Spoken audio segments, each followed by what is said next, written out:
Eh bien le bonjour, je refais cette vidéo pour la deuxième fois, ça me casse les couilles.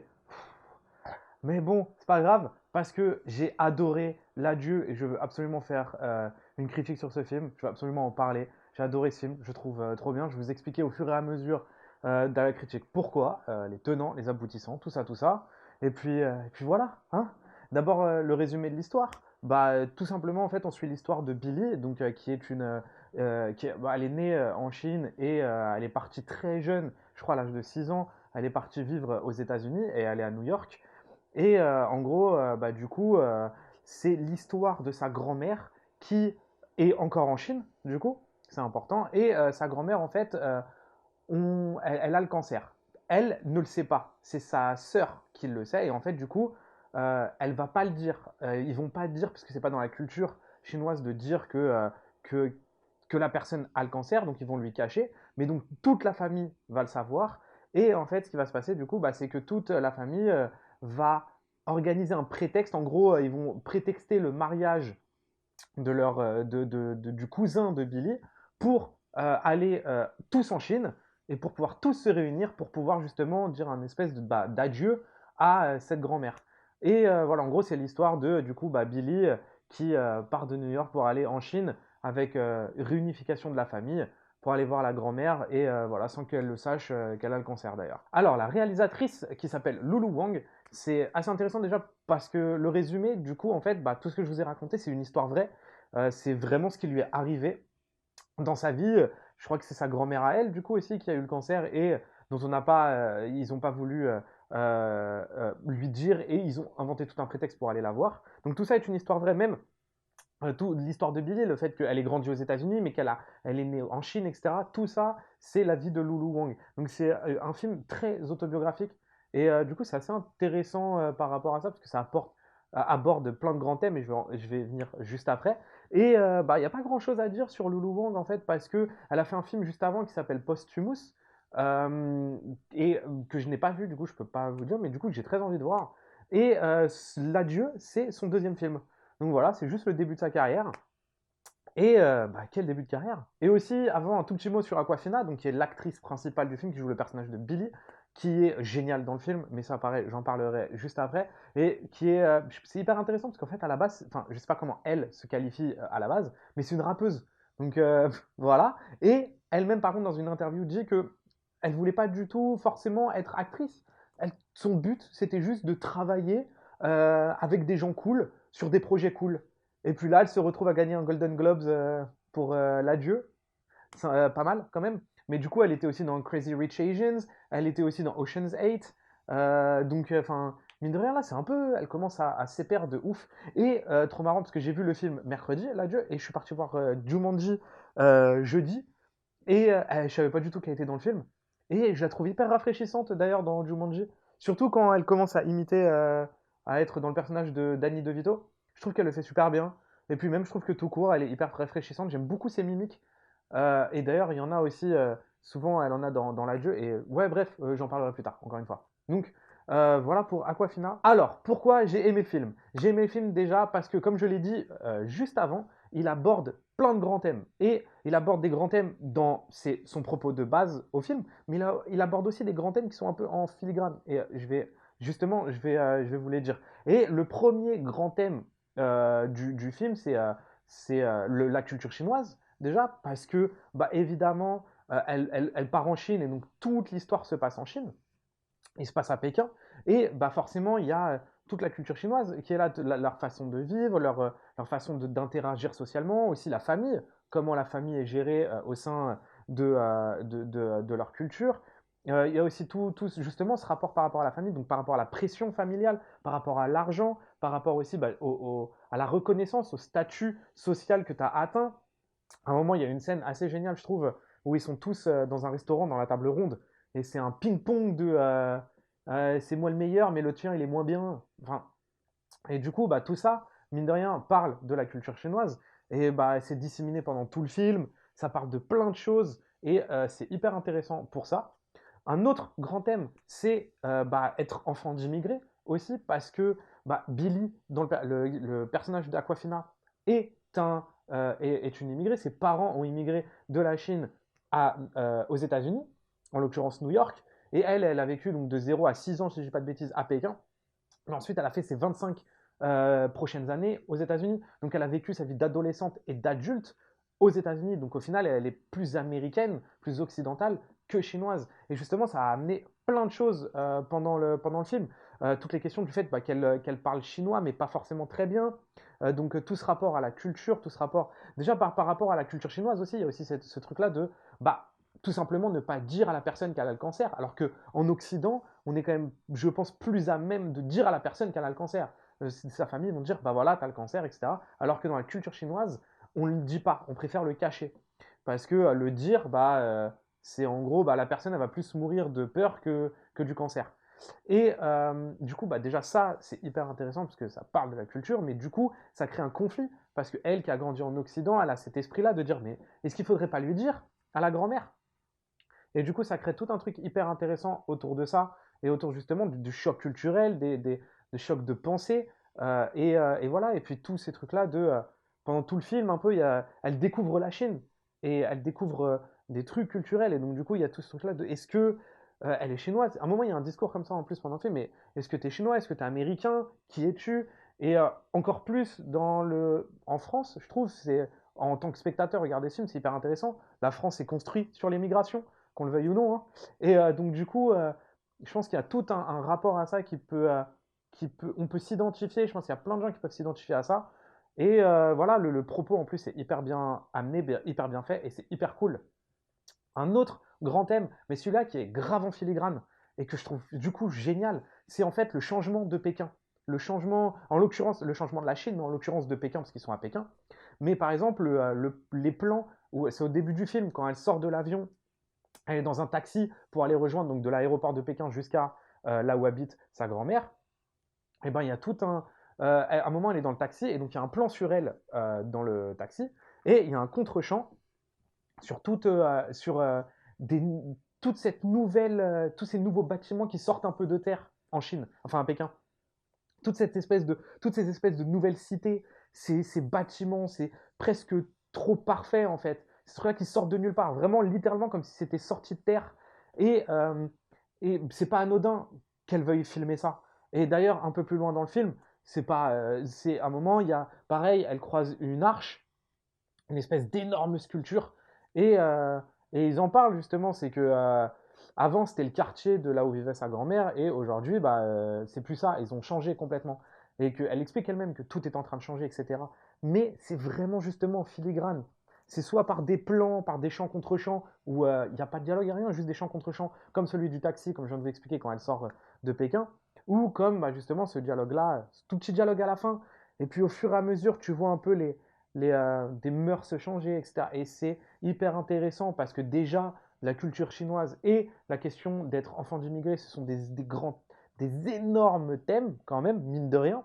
Donc parfois avoir trop de grands thèmes, c'est problématique. Mais justement là, c'est vraiment tellement bien écrit et tellement bien mis en scène, du coup, que c'est en filigrane et c'est pas du tout là pour shade les autres grands thèmes. C'est génial, ça se marie très bien ensemble. Et du coup, ça raconte encore une fois plein de choses et aussi la Chine. Et puis un autre grand thème aussi enfin, si j'en ai pas oublié, c'est toute cette question en fait le rapport familial, le rapport entre les gens dans une famille. Parce que la grand-mère, c'est la mère du père de Billy. Ok, donc du coup, la mère de Billy, elle, c'est la belle-fille de la grand-mère. Donc du coup, c'est pas sa famille où elle va. Donc tout ça, c'est pas sa famille. Et donc du coup, nous, Nai Nai, donc la grand-mère, on vit tout le film à travers les yeux de Billy. J'en parlerai juste après parce que c'est hyper intelligent. Mais du coup, elle aime Nai Nai. Donc, vu qu'elle aime Nai Nai, on aime Nai Nai aussi. Et puis, justement, il y a tout ce truc-là peut-être que si on voit Nai Nai d'un autre point de vue, donc par exemple de celui de la mère de Billy, peut-être que finalement, cette personne n'est pas si parfaite que ça, etc. etc. Et c'est pareil, c'est un thème qui est un peu en filigrane. C'est pas du tout le thème principal, mais il est là, il est présent. Et on le sent. Et du coup, je trouve que pareil, c'est hyper bien dosé, c'est hyper bien amené, et je trouve ça génial. Et puis, ça m'amène du coup de parler des acteurs. Et Aquafina, évidemment, en tête, parce qu'elle est, je trouve, dingue. Elle est d'une sobriété assez folle, et c'est tellement plus facile du coup de s'identifier à elle de cette façon-là. Je trouve ça incroyable. Je trouve qu'elle joue vraiment hyper bien. Au-delà de ça, du coup, justement, c'est même parce que tous les acteurs vraiment jouent bien. Et la direction, justement, d'acteurs de ce film, je la trouve trop, trop bien. Parce on sent qu'il y a de la direction d'acteurs. On sent que la réalisatrice, elle les a guidés, etc. Et, euh, et c'est tellement réussi. Et il y a un autre truc, parce que évidemment, Aquafina, elle joue hyper bien et que ça facilite l'identification. Mais le pilier, je pense, de ce film, c'est Nai Nai, c'est la grand-mère. Parce que tout tourne autour d'elle, en fait. C'est-à-dire que nous, on s'identifie à Aquafina, à Billy, mais au final, Nai Nai, si ce personnage ne marchait pas, parce que pareil, le casting est réussi, la direction d'acteur et puis l'écriture, les dialogues, etc., le scénario autour de Nai Nai est hyper réussi, le personnage est vraiment réussi. Et si ce n'était pas le cas, le film, je pense, ne serait pas aussi bien, parce que vraiment, tout repose sur elle, au final. Et c'est vraiment hyper bien casté, hyper bien. Les dialogues marchent, elle a un vrai caractère, il y a un vrai truc qui marche. C'est vraiment très réussi de ce côté-là. Et du coup, ça m'amène à un truc. Mais justement, ce qui est incroyable, c'est que Nai Nai, on s'y attache au travers de Billy. Et ça va m'amener justement à parler du scénario. Mais le premier plan du film, je trouve ça dingue parce que là, elle a quand même, Lulu Wang, la réalisatrice, elle a réussi à nous faire aimer Nai Nai dès le premier plan, dès la première séquence du film. Et je trouve ça tellement fort. Parce que le premier plan, la première séquence, c'est Aquafina qui est dans New York au téléphone avec Nai Nai. Et direct, on l'aime. Et c'est ce qui va être réussi justement dans ce film et dans le scénario. Et même si c'est la vie de Lulu Wang, donc au final, elle fait entre guillemets que raconter ce qu'elle a vécu, mais pas, en tout cas en film, ça marche. C'est euh, de voir tout ça au travers des yeux de Billy. Parce que ça permet de réunir pour moi absolument tout le monde. Parce que Billy, c'est certes une chinoise, mais c'est aussi une enfant d'immigré et c'est quelqu'un qui ne connaît pas la Chine. Donc elle parle chinois sans parler chinois, elle connaît la Chine sans connaître la Chine. Et du coup, il y a ce truc-là qui est incroyable bah, déjà, premièrement, euh, évidemment, ça se passe en Chine et c'est sur la culture chinoise. Donc bah, déjà, les Chinois peuvent s'identifier au film par rapport à ça. Ensuite, Billy est une enfant d'immigré. Donc, même si on n'est pas chinois, mais on est enfant d'immigré, on peut s'identifier au film par rapport à elle. Mais un autre truc aussi, c'est que même si on n'est ni enfant d'immigré, ni chinois, et qu'on connaît absolument pas cette culture, ou qu'on n'est jamais allé dans ce pays, on peut aussi s'identifier à Billy, parce qu'au final, Billy, c'est quelqu'un qui elle est jamais retournée en Chine depuis. Et vu qu'elle est jamais retournée en Chine, et ben, elle découvre la Chine. Donc on découvre avec elle. Et en fait, de vivre tout ça à travers le prisme de Billy, à travers ses yeux, ça permet l'identification pour moi. Tout le monde peut s'identifier à Billy. Et donc, du coup, tout le monde peut comprendre et s'impliquer émotionnellement dans ce film. Et ça, je trouve que c'est d'une force incroyable. Et pareil, encore un autre truc qui est hyper intéressant, c'est la mise en scène. J'en ai déjà parlé un tout petit peu avant, parce que mine de rien, ça passe aussi au travers de sa mise en scène de parler de ce changement de Pékin et de la Chine en général. Mais il y a aussi surtout par rapport aux cadres qu'elle utilise qui sont hyper intéressants. C'est-à-dire que quand ils sont. Parce que j'ai l'impression que c'est quand ils sont en Chine. Parce que j'ai pas l'impression que c'est cadré comme ça quand ils sont aux États-Unis, si je me trompe pas. Mais il y a ce truc-là où elle les cadre. On va dire qu'elle les cadre, d'accord, à partir de là. Et bon, là, maman, elle va sortir du cadre de 10. Mais bref. Et en gros, je vais vous mettre un exemple ici de plan. Mais vous regardez comment c'est cadré. Et il y a énormément d'espace au-dessus d'eux. Et c'est hyper intéressant parce que ça arrive assez souvent pendant le film, ça arrive à certains moments en plus, et il y a ce truc-là de qu'est-ce que ça veut dire. Est-ce que c'est hyper intéressant parce que peut-être c'est aussi ce côté justement, on a l'impression que le décor pèse sur les personnages. Donc c'est soit une espèce d'épée de Damoclès qui est au-dessus d'eux par rapport à justement la mort prochaine de Nai Nai, mais aussi peut-être quand c'est Aquafina, ou même d'ailleurs son papa, parce que ça fait 25 ans aussi qu'eux-mêmes ne sont pas retournés en Chine. Et donc peut-être la culture chinoise en général, la Chine qui pèse sur eux. Et du coup, c'est hyper intéressant ces cadres-là parce que ça place les personnages dans leur décor d'une manière où ils se font un peu écraser par le décor. Et ça marche tellement dans le film. C'est assez ouf. Et puis aussi, il y a des idées de mise en scène. Vraiment, par exemple, bon alors là, je vais pas spoil vraiment, mais je vais juste essayer de raconter le moins possible pour spoil, mais je vais quand même raconter vite fait une scène. Donc si vous voulez vraiment absolument ne rien savoir sur le film, voilà, bah salut les gars. Mais déjà la première idée que j'ai grave kiffé, et c'est marrant parce que j'en parle très souvent en ce moment à travers les films chinois, mais et aussi à travers Marriage Story, cette espèce de sobriété de la mise en scène. Mais que si tu fais des plans longs et des plans fixes ou des plans, voilà, que bah au bout d'un moment, même si tes acteurs sont sobres, moi personnellement je me fais chier. Et il y a un plan comme ça qui est assez ouf, c'est que quand Nai Nai est dehors et qu'elle fait ha ha, ok, bah ce moment-là, c'est un plan fixe, d'ailleurs qui est cadré presque, on pourrait croire bizarrement, mais qui marche encore une fois avec toute cette, tout ce décor de Pékin derrière eux, parce qu'ils sont dehors. Mais donc, du coup, il y a Nai Nai qui fait haha. Et le plan est fixe et le plan est long. Le plan, il bouge pas. Et le plan est dur. Il n'y a pas de cut. Et pourtant, il y a, je trouve, une intelligence. C'est la scénographie. Et c'est vrai que ça, j'en ai pas parlé avant. Mais c'est justement ça. C'est que il y a de l'intelligence aussi. C'est que si tu fais des plans qui sont longs, etc., et ben, dedans, tu crées des choses. Et moi, j'ai beaucoup appris ça à travers un réalisateur d'il y a fort longtemps qui s'appelle Mankiewicz. Mais voilà, de la scénographie, en fait, de placer qu'est-ce que font tes acteurs, en fait. Même si ton plan est dur, même si ton plan est long et il n'y a pas de cut, et ben, tes personnages, ils bougent, ils vont quelque part, c'est actif. Et il y a un truc assez intéressant, c'est que quand Nana elle fait ah, elle reste à peu près au centre de la caméra, mais par contre, Aquafina, elle bouge partout. C'est assez. Donc, du coup, elle fait vivre le cadre, en fait. Et c'est presque ridicule d'ailleurs, ça paraît presque pas naturel de bouger comme elle bouge, mais quand elle parle à Nai qu'elle continue à faire ha ha, et elle bouge comme ça, un peu en cercle, dans le centre du cadre, mais Aquafina, elle va partout, tac, elle parle à Nai, elle va là, ensuite elle sort du cadre, elle revient, elle va de l'autre côté, elle ressort du cadre, elle revient. Et du coup, bah, Aquafina fait vivre le cadre. Et ça marche hyper bien, c'est une idée que je trouve assez géniale. Et ça rebondit sur ce que j'ai dit par rapport au lac aux oies sauvages, aux éternels et à Mariage Story. Je regarde mes notes en même temps. Un autre plan que j'adore, c'est vers la fin du film, quand Hao, le cousin, pendant la cérémonie, il pleure.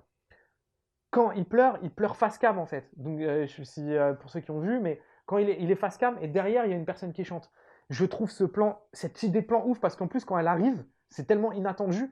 Et en fait, c'est ouf parce que ça arrive et tu as l'impression qu'il est en dehors de son décor. Tout le décor derrière lui est flou, mais même la façon dont il est cadré, la façon dont c'est fait, tu as vraiment l'impression qu'il pleure presque pour nous. Comme quand au théâtre, les acteurs, quand ils ont un monologue, et ben, pour le clamer, ils vont devant la scène, ils vont devant la scène et ils l'acclament. Donc évidemment, ils ne parlent pas au public, ils ne disent pas tout à public, mais au final, ils le récitent au public. Et il y a ce truc-là, dans ce plan-là, je trouve l'idée géniale, voilà, donc, et qui arrive comme ça, et tu te dis, et en plus, encore une fois, même l'idée de faire ce plan-là, ce cadre-là, à ce moment-là,